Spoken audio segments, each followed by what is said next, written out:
Rain slammed against the concrete archways as the girl stumbled through the front courtyard, one shoe missing, blood trickling from her lip. Her hair was soaked, strands stuck to her cheek like forgotten threads.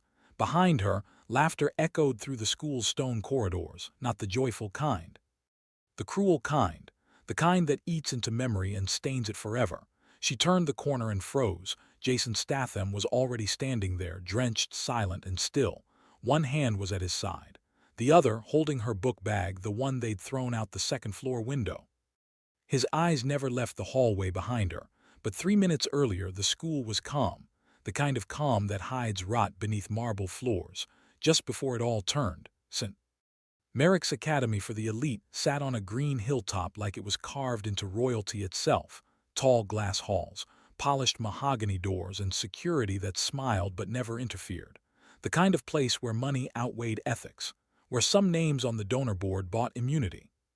In the common area, 4 students in perfectly pressed blazers gathered near the lockers. One leaned back casually, foot against the locker door. Another chewed gum with his shoes off, socks mismatched on purpose, rebellion disguised as trend.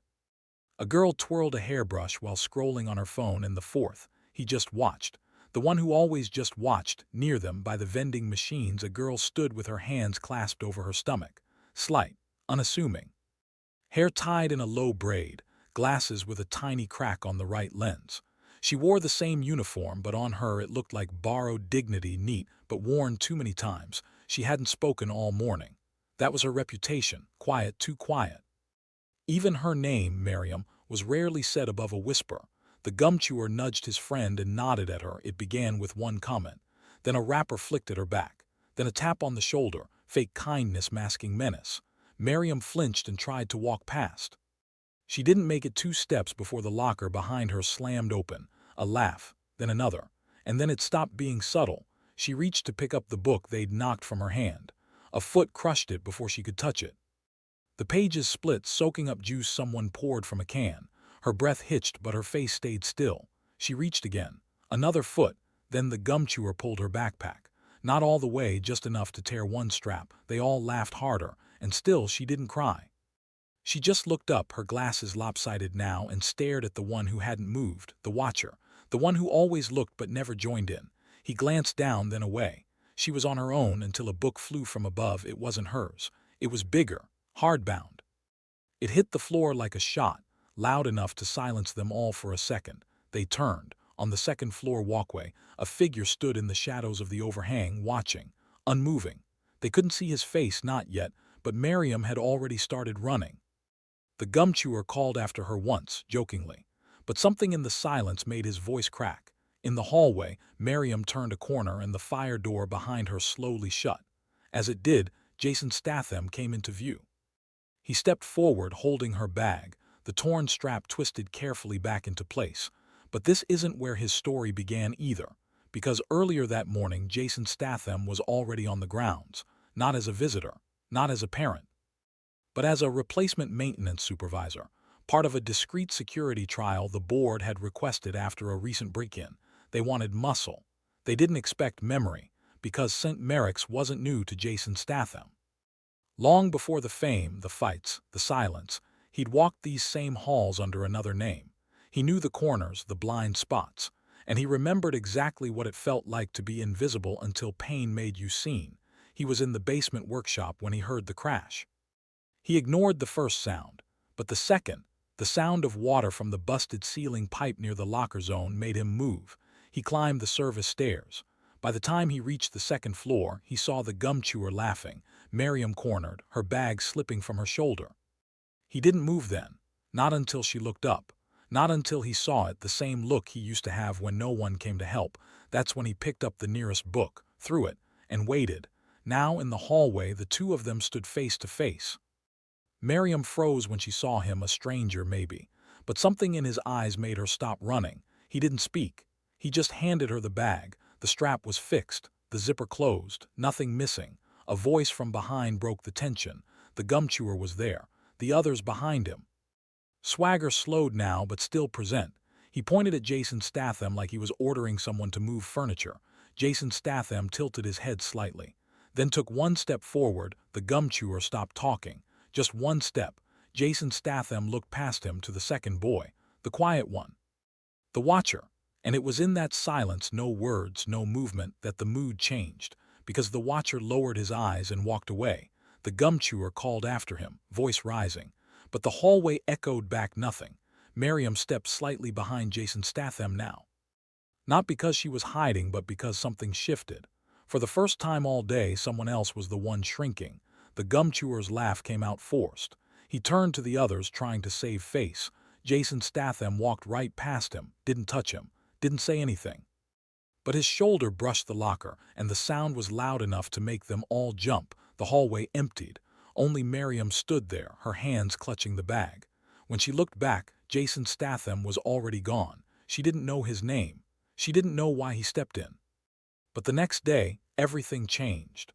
And by the time anyone found out who he really was, it would already be too late to undo what came next. Jason Statham didn't show up the next morning, but someone else did. A man in a tailored gray suit, sunglasses still on despite the overcast skies, stood by the front gate. He had a clipboard, but he wasn't a delivery man. The guards nodded too quickly. The principal came out too fast. And Miriam, from the top window of the library, watched them usher the man inside like they already knew what he was here for. By the time class started, the whispers had begun. Someone had filed a report. The gum chewer, now dressed neater than usual, sat straight in his seat, nodding too hard at the teacher's dry jokes. The locker slammer tapped his pencil nervously. The girl with the phone wasn't scrolling. Only the watcher looked unchanged. But something had shifted. And it started 2 floors down, in the maintenance wing, where no student ever went. The security cameras had stopped recording an hour before dawn. No glitch, no error, just silence. Jason Statham had arrived early, before the other staff, before even the cafeteria lights turned on. He wore the same gray uniform, but his posture had changed, purposeful, straight-backed, like he remembered something now and couldn't pretend not to. He stood at the end of a narrow hall, facing a sealed wooden door with a brass tag that read, "Headmaster Archives Staff Only." Behind that door, old personnel files gathered dust, some sealed, others shredded. One of them still held his real name. It wasn't curiosity. It was memory, because long before Miriam was dragged across that hallway, Jason Statham had stood in the same corridor, but as a student. The bullies were older then, richer, crueler. The pain had been sharper because no one cared, and when he vanished from the school's rolls after one incident involving a busted jaw and a broken window, no one ever asked why, but the file remembered. He placed his hand on the knob, then stopped. Because behind him someone had entered, soft shoes, nervous steps. Not a threat. He turned. Miriam, she wasn't supposed to be there, but her posture had changed, no longer the hunched shoulders. She held a piece of paper in both hands, tightly folded, now damp from her grip. Her fingers trembled. He didn't move, just looked at her. She handed him the paper. He unfolded it. It wasn't a note. It was a letter, typed, formal. A scheduled expulsion notice for Miriam. The reason? Repeated disruptions, causing scenes, interfering with other students. The date stamp was from last week, before the bullying started, before the book was thrown. Jason Statham stared at the signature at the bottom. Vice Headmaster Langford. That was a name he remembered. A name that didn't age well. The hallway stayed silent. But Miriam's breathing told the whole story. She hadn't told anyone. She hadn't run to anyone. She just brought him proof, because somehow she knew he'd know what to do with it. He folded the paper and slid it into his back pocket. She didn't need to ask anything. She just nodded once and walked away. But that moment, her trust shifted everything. At that same time, upstairs, Vice Headmaster Langford poured cream into his coffee, staring out the window of his office. He had a wall of awards behind him and a locked drawer in his desk. His smile was wide when the suited visitor stepped in. They shook hands like old friends, but something in the visitor's tone made Langford's smile twitch, and by the time he opened the folder handed to him, his knuckles tightened on the desk. Because inside the folder were surveillance stills, time-stamped, photos of Miriam, photos of the gum chewer, a clear frame of a foot crushing her book. But the last image was the one that shook him. It wasn't from a camera. It was a scanned copy of an old disciplinary report dated 1991. A student was listed, real name blurred out, incident, retaliation against upperclassmen, property damage, suspension and removal by board request. The photo attached Jason Statham, younger, bloodied, but staring straight at the lens. Langford reached for the intercom.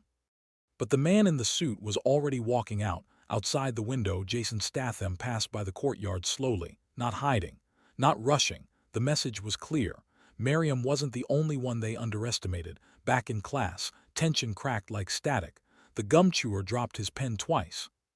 The girl with the phone sat with her chin on her fist, eyes moving but not focused. The locker slammer kept asking to go to the bathroom, but the watcher. He wrote something in his notebook and closed it, and when he looked up, straight at Miriam, something was different in his expression. Guilt, maybe, or shame, or fear. The teacher called his name. He didn't answer, because outside, through the classroom glass, they all saw him, Jason Statham, standing by the hallway door, not moving, just watching. The teacher turned to look, and the class fell silent. One by one, the bullies' heads lowered. One by one, they understood, because Jason Statham didn't need to speak. His presence was enough. But the vice headmaster wasn't done yet. 2 hours later, a board meeting was called, emergency, private. Most of the members dialed in from offshore. Langford stood at the head of the table, fabricating a narrative. He claimed Jason Statham had violated access protocols. He claimed Miriam had instigated conflict. He had papers, records, a call log. But one thing he didn't know. One of the new board members, the youngest, had seen Jason Statham fight once, not in the ring, but in a place darker than any school, and that board member had a different kind of loyalty. When Langford paused for breath, the board member asked a simple question. "Why does your disciplinary file match hers?" Langford froze. Because buried in old documents was a forgotten truth. Langford had once been reprimanded decades ago for mismanaging an abuse case involving a student named Statham. His punishment, promotion sideways, that student, Jason, and now it had come full circle. Outside the school, Miriam sat alone on the garden bench. Her hands were still on her lap. She watched the wind ripple through the leaves above, but she didn't flinch anymore when footsteps approached. She didn't turn, because she already knew who it was. Jason Statham sat beside her without a word. The garden was quiet, for the first time peaceful, and in that silence something clicked. This wasn't over, not yet, because Jason Statham had found what he needed, and someone was about to lose everything they thought they controlled. There was a hum in the air, not from machines, not from students, but from something deeper. A shift. It started with the servers. At 9:03 a.m., the school's internal network crashed. Emails froze mid-send. Security camera feeds looped blank screens. Attendance records scrambled themselves. And in the basement, a small green light blinked steady on an old LAN port, one that hadn't been used in years. Inside a utility closet beside the workshop, Jason Statham watched the system flicker. His hands were steady, not fast, not reckless, just precise. This wasn't sabotage. This was exposure, because for years the school had archived everything, hidden abuse reports, staff reprimands, altered student records, and every single one had been backed up. Jason Statham found the failover server 2 days earlier, buried behind pipes and disused lockers. Hidden, but not to him. He stood over the console, watching line after line of data transfer. Slowly, every buried file was sent out, not to the news, not to social media, but to the board's private terminal, under a secure tag labeled "Loyalty Test." Because some things needed to be read in silence. Upstairs, Langford slammed his phone on the desk. It had frozen mid-call. He moved to the landline, dead tone. His secretary buzzed the intercom. Nothing, and in that stillness he noticed something strange. His door wasn't locked. He always locked it. He stood, walked to it, reached out, and saw the corner of an envelope sliding out from under it. Inside, a single printed page. No threats, no warnings, just names, students, staff, alumni, every person who had filed a complaint and been silenced. Langford's name was on it, but not as a victim, as a signature. At the same time, in classroom 2B, the gum chewer finally broke. His foot tapped uncontrollably. His hands shook. He asked to go to the nurse and nearly tripped on the way out. No one laughed. The other two followed within minutes, all asking to leave, one after another. The teacher just nodded, eyes on the hallway, because Jason Statham was standing outside again. But this time he wasn't alone. A woman had arrived. Late 30s, braided hair, scar along her temple. civilian clothes but the stance of someone trained. Her name tag read Department of Education Compliance Field Audit Unit. She was Jason Statham's contact. They didn't speak. They didn't need to. Because the last time Jason had tried to report what happened to him at this school, it had been her, younger, underpaid and silenced herself, who believed him. Now she was back. And this time she had authority. While she entered the administrative wing, Jason Statham walked the opposite direction toward the gym, because it was still happening. Beneath the radar, Miriam had gone to class. She tried. But the moment the teacher left for a meeting, the tension changed. It wasn't open bullying now. It was whispered accusations, sideways glances, past notes, the kind of cruelty that camouflaged itself as normal. And it only stopped when the fire alarm suddenly triggered. Everyone filed out, except her, because she'd already seen who pulled it. Jason Statham was waiting by the stairwell door. She followed without question. He led her through a side hallway, down into the gym's lower storage area. A quiet, forgotten space with padded mats, folded chairs, and echoes of old competitions. There, in a row against the far wall, were 4 lockers. He opened the first. Inside, photos, surveillance, physical copies of bullying complaints, dismissed, denied, stamped insufficient evidence. The second locker held old uniforms, torn, bloodied. One had his name on it. Or rather, the name he'd once had. She didn't speak, but her eyes traced the story silently. Then Jason Statham pulled open the third locker. Inside was a chair.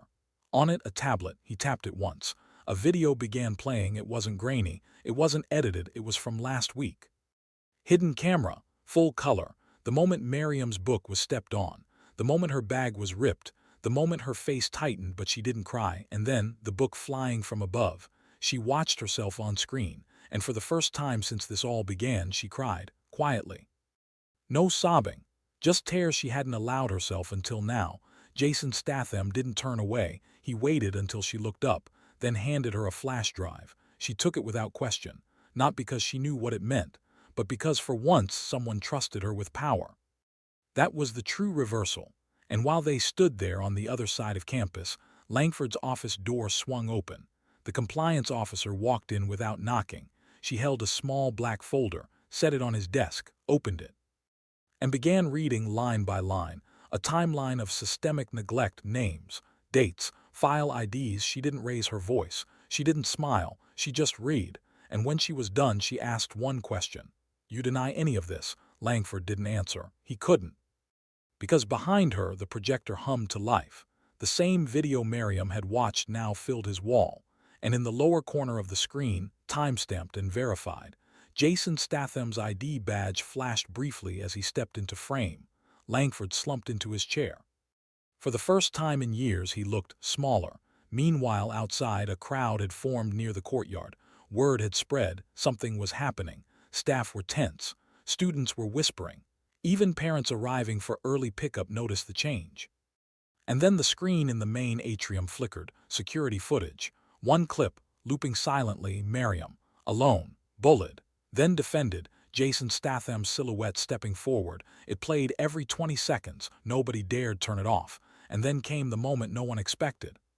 The watcher, the boy who never joined in, never spoke up, walked to the center of the atrium and pulled something from his pocket. A small voice recorder. He hit play, and every student heard it. The gum chewer's voice, clear, mocking, repeating what he'd said 2 days earlier. No edits. Just truth. No one laughed. In the corner, Miriam stood frozen. Then slowly her eyes filled again, not with pain this time, but with something heavier, relief, because someone else had chosen not to be silent. Jason Statham walked into the atrium behind her. He didn't stand beside her. He stood behind. The message was clear. This wasn't about him. It never had been. Langford disappeared by morning. His office was cleared out before sunrise. No resignation letter, no press statement. Just a silent absence, and a rumor that his personal car had been seen heading for a private airfield just before 5 a.m. The compliance officer was still on campus when the janitor found Langford's desk key jammed in the hallway trash can. Inside the unlocked drawer, someone had placed a single folded school photo from 1991. Jason Statham stood in the background of that photo, eyes half-shadowed, arms crossed, blood still drying on his temple. The staff said nothing. The students said everything. Because the video clip had already gone viral, not on public networks but among them. Shared in private chats, replayed over lunch, whispered about between classes. They didn't talk about Miriam, not directly, but they moved differently around her now. They made space. They lowered their voices, they watched their tone, and yet, not all was fixed because something darker had surfaced. That morning, Miriam found a paper note taped to her locker. It was blank, just a sheet, folded over and over, creased to the point of falling apart. Inside, a single red dot drawn in the center. No name, no writing, just that mark. Jason Statham was waiting nearby, already watching. He didn't ask for the note, he didn't even touch it. He just walked to the locker beside hers, opened it, and pulled out an old, broken cell phone. The kind kids used to ditch when they didn't want texts traced. He dropped it into the nearest trash bin. That move meant more than words, because it told Miriam one thing. She was still being watched, but not just by the cowards, by someone trying to hide. And Jason Statham had just declared war. While classes resumed upstairs, he returned to the maintenance floor. This time, not for the archives. He went deeper.